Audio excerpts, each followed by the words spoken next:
you're ever in Michigan driving through the cornfield line roads near the intersection of Southern Road and Snow Prairie Road, you may not realize it, but you're actually driving by the scene of a gruesome murder that was not only featured on the TV show Unsolved Mysteries, but is also said to be the inspiration to the opening scene of the movie Jeepers Creepers. The story involves Dennis and Marilyn Depew, who had recently filed for divorce.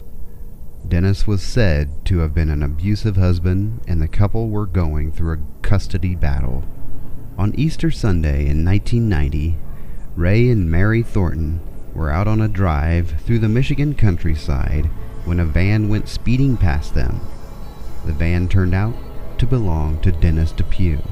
Although very confused, the Thorntons continued on with their drive until they passed the abandoned school building at the corner of Southern Road and Snow Prairie Road. They noticed someone behind the building carrying what looked to be a bloody sheet. The van that passed them was also sitting there. The Thorntons knew something wasn't right, but they kept on driving. Suddenly the van came speeding up behind them and tailgated them for several miles until Ray eventually turned off the road. They then noticed the van also turned off further down the road. They also noticed there was blood all over the passenger side door. The Thorntons knew something was definitely wrong, so they went back to the school building to look around. To their horror, they found the bloody sheet stuffed inside a hole in the ground. They then called the police, and since they had written down the van's license plate number, they found out the van did belong to Dennis Depew.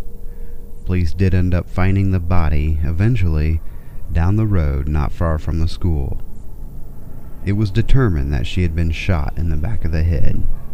For nearly a year, the case remained unsolved since Dennis fled the state. However, on March 20th, 1991, when Unsolved Mysteries aired the episode featuring this murder, the case finally came to a close.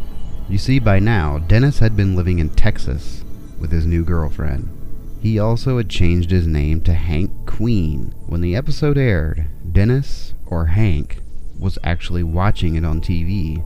When his girlfriend came home after the show had aired, he frantically made up a story that he had to leave right away to go see his sick mother. While all this was happening, one of Mary's friends, who was also watching the show, called the police to report Dennis's license plate. He eventually made it to Louisiana on his planned escape from Texas, and when the Louisiana State Police found him and tried to pull him over, shots were fired. After he shot several times at the police, he eventually turned the gun on himself and committed suicide, bringing the case to a deadly end. Today, nearly 30 years later, the school remains abandoned. The property is privately owned now, and no trespassing signs are everywhere, so I would definitely not try to get in. But if you are ever driving along Southern Road and Snow Prairie Road, you can still drive by and see the scene of one of the most famous murders that most people don't even know happened.